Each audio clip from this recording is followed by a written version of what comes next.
Demons are known to be powerful, malicious creatures that haunt the living and do other terrible actions. So with all that bad, why would anyone willingly want to summon one into their lives? After you watch this, you be the judge.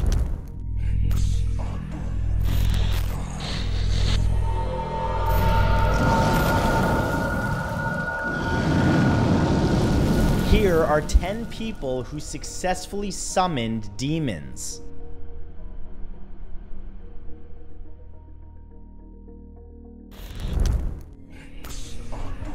Number 10 is summoning Lord Mammon.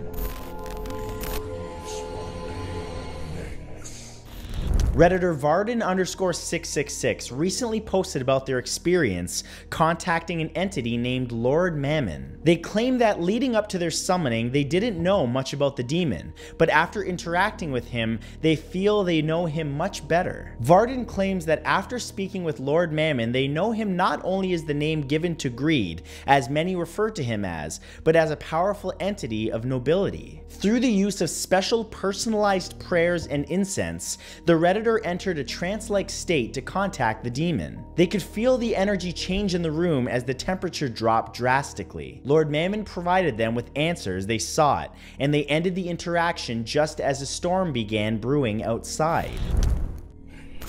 Number 9 is Maria calls upon the Ouija board demon.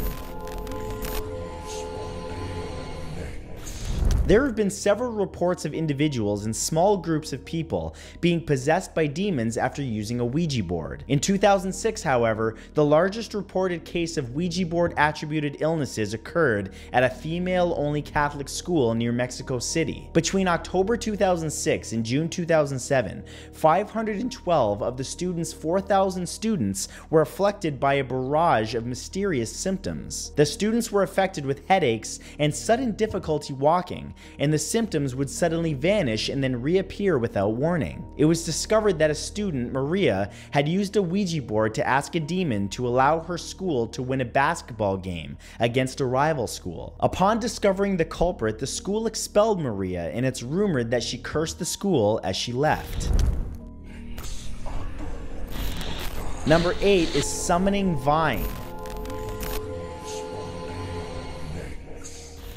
Julian Grimmett recounted his experience contacting the demon Vine on Quora, and reported that the demon was not an agent of evil, but had actually helped him in several aspects of his life. Vine is known to some as the king or queen of hell, but Julian claims Vine has a soft disposition and a strong sense of self-respect. The demon communicates to Julian through words and pictures, and has apparently never asked for anything in return for his help. Julian claims that Vine helped him realize that he was blocking chakras, and that this would prevent him from progressing in his current endeavors. As a Satanist, Julian claims demon energy is actually recharging and positive, but admits that they can be hostile to people who are not devout followers of Satan.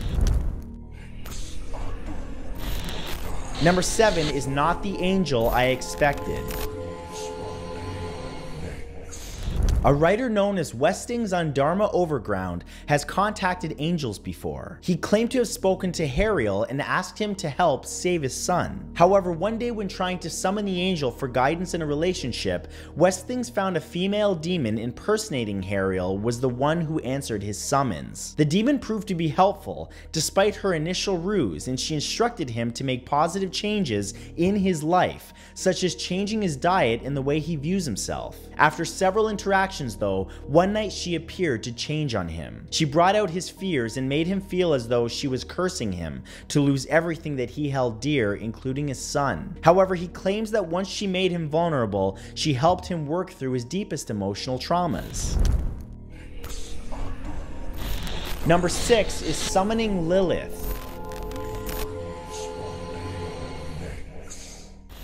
Tim Wood and his team were conducting an investigation of the Sallie House, a notorious paranormal hotspot in Kansas in 2018, when they decided to summon a demon, not knowing which would answer their call. Using a ritual they found in the Munich Manual of Demonic Magic and a lilet they had constructed, they made contact. The crew were hoping that Lilith would appear in the mirror and give them answers about the rumored crimes that occurred at the Sallie House. Images and video from the encounter, however, show that after making initial contact with Lilith, crew members started behaving strangely. Lilith reportedly attacked one of the investigators, leaving bruises on the man's back and shoulders. It seems as though the secrets of the Sallie house remain unknown. Number 5 is summoning Belial.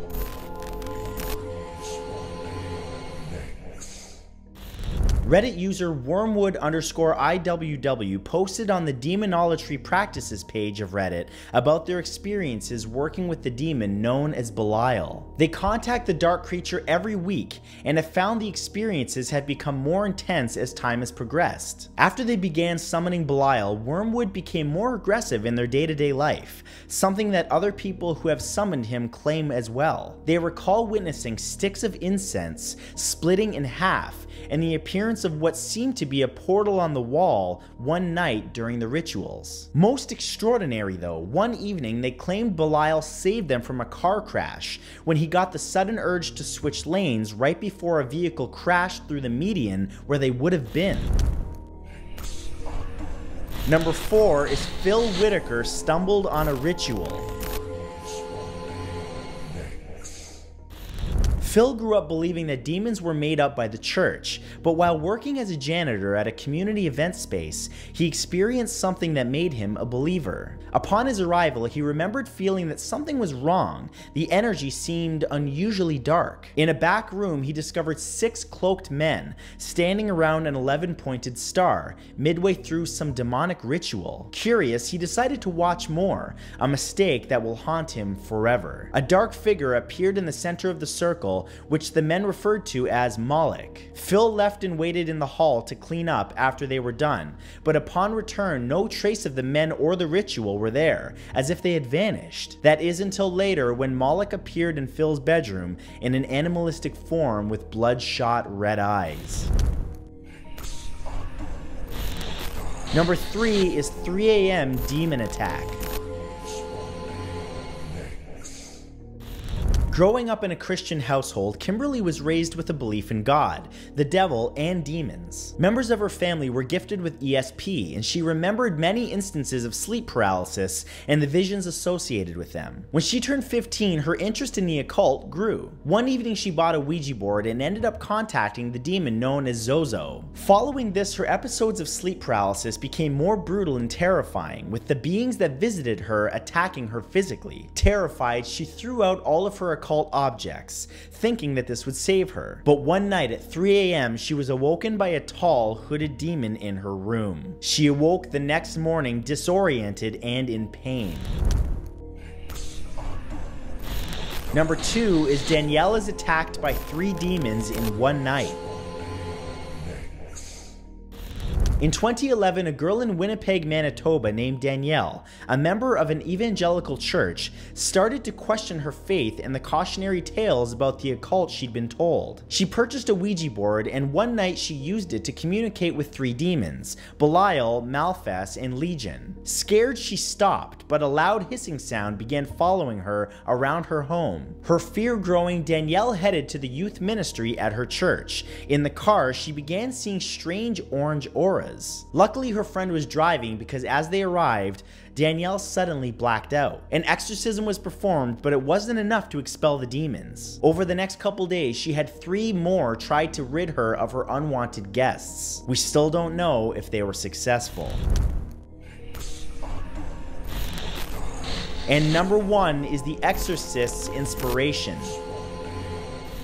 The inspiration for the film The Exorcist came from the real-life ordeal of Robbie Manheim when he found himself possessed by a demon in the 1930s. The young man had decided to use a Ouija board to contact his aunt, who had passed away, but found himself possessed by an angry and violent demon. At home, strange footsteps would often be heard, and religious pictures would shake on the walls as he approached them. These strange occurrences would happen at school too, where his desk would slide around the room at random. On multiple occasions, exorcisms were performed on him, seemingly to no avail. Robbie would just speak in tongues and viciously attack the priests performing them. A priest was finally successful in exorcising the demon inside Robbie, but he was never the same again. Thank you to everybody for subscribing to my channel, and a very special thanks to all of my channel members, especially the ones you see on your screen right now. You all help keep my channel going.